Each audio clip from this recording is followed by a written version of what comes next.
Memperbanyak istighfar, secara khusus masalah istighfar.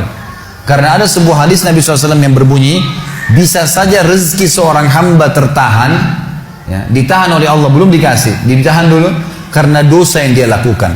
Karena dosa yang dia lakukan. Jadi dosa itu bisa menahan.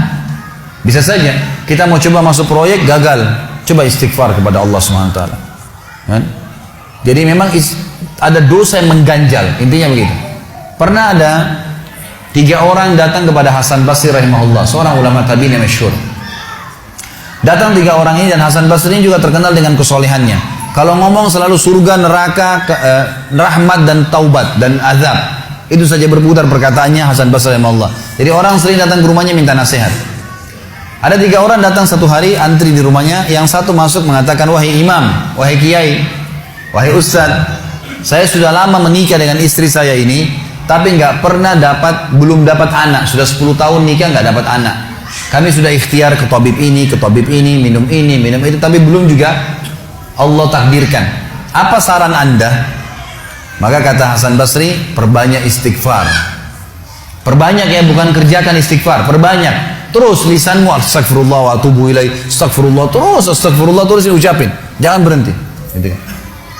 Maka kemudian keluar orang tersebut. Masuk orang kedua mengatakan, wahai imam, saya sudah lama kena penyakit di perut saya, sakit terus. Kalau sakit saya sampai nggak bisa tahan, rasanya pengen mati saja kena sakitnya. Sudah coba berobat ke sana sini nggak sembuh-sembuh. Apa saran Anda? Kata Hasan Basri, perbanyak istighfar. Perbanyak istighfar. Amalin, pulang. Datang orang ketiga mengatakan, wahai imam, saya sudah lama bekerja banting tulang. Mayoritas waktu saya sehari kerja keras, tapi saya tidak pernah kaya seperti fulan. Ditunjuk orang kaya di kota itu, di kota Basra, di Irak. Apa saran Anda? Kata Hasan Basri, perbanyak istighfar. Pulanglah 3 orang ini.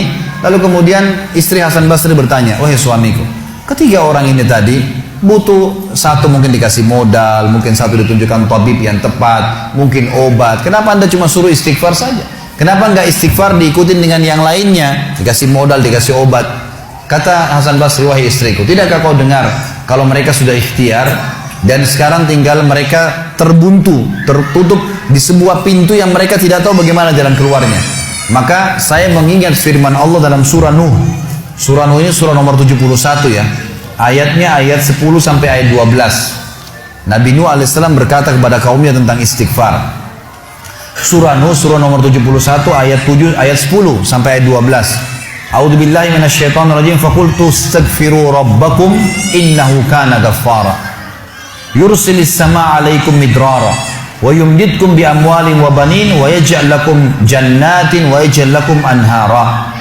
Kata Nabi, kata Allah Subhanahu wa taala, Nuh berkata kepada kaumnya, istighfarlah, minta taubatlah kepada Tuhan kalian, sesungguhnya Dia Maha menerima taubat hamba-hambanya. Manfaatnya Dia akan menurunkan untuk kalian dari langit midrara. Midrar kata para ulama tafsir bisa berarti hujan yang lebat, bisa berarti rezeki yang non-stop, terus dikasih sama Allah bertubi-tubi. Dan dengan istighfar Allah akan memperbanyak harta dan keturunan kalian, dan Allah akan jadikan kebun-kebun kalian lebat, dan Allah akan suburkan juga seluruh sungai-sungai kalian.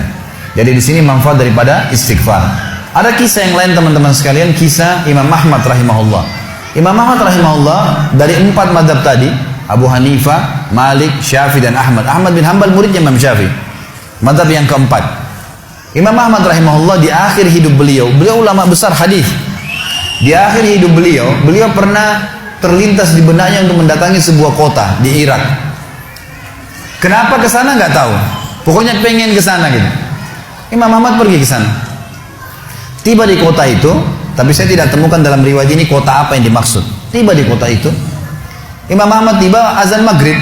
Lihat masjid, ada satu masjid, masuk masjid itu sholat berjamaah. Orang nggak tahu dia, karena zaman dulu orang tidak ada foto, tidak tahu lihat bagaimana wajah siapa orang ini, nggak kenal.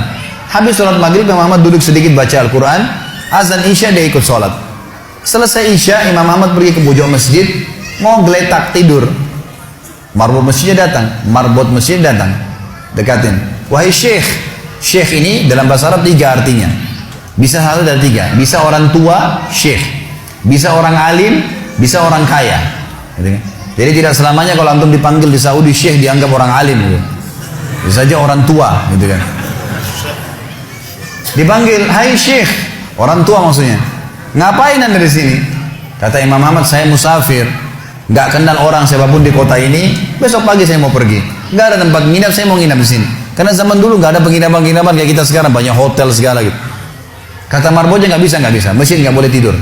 Kata Imam Ahmad, saya didorong-dorong keluar dari masjid. Orang ini nggak tahu kalau ini Imam Ahmad, kalau tahu mungkin diundang ke rumahnya.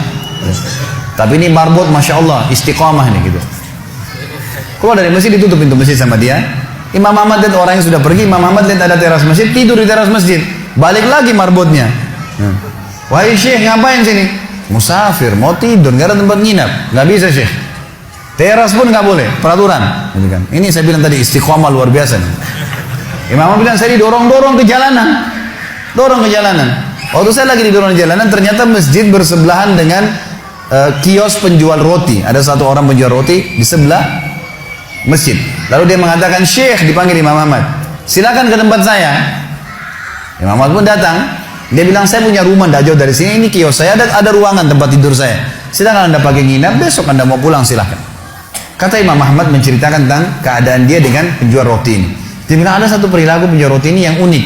Imam Ahmad tertarik dengan itu. Dia bilang, setiap kali orang ini pecahin telur, ngambil terigu, ngambil garam, itu sambil astagfirullah wa atubu ilaih, astagfirullah wa atubu ilaih. Terus lisannya nggak pernah berhenti nih, astagfirullah wa atubu ilaih, kecuali Imam Ahmad bilang saya ajak ngomong atau dia bertanya pada saya. Kalau berhenti, istighfar lagi. Selalu begini. Kata Imam Ahmad, saya bertanya, sudah berapa lama kau amalkan nih? Orang itu bilang, sudah lama, dari saya masih bujang.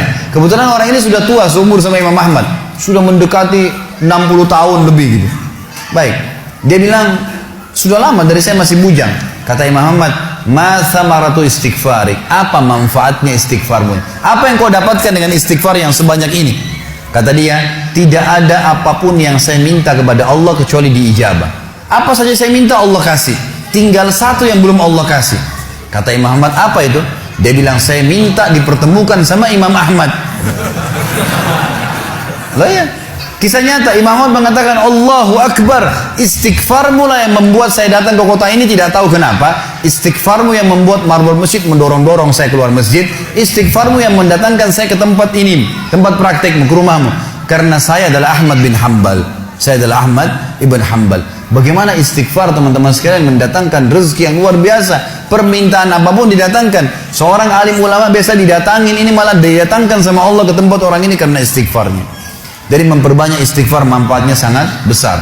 Hadis Bukhari kata Nabi SAW, siapa yang mulazamah selalu istighfar, Allah akan jadikan jalan keluar dari masalahnya dan Allah akan berikan rezeki dari tempat tidak disangka-sangka.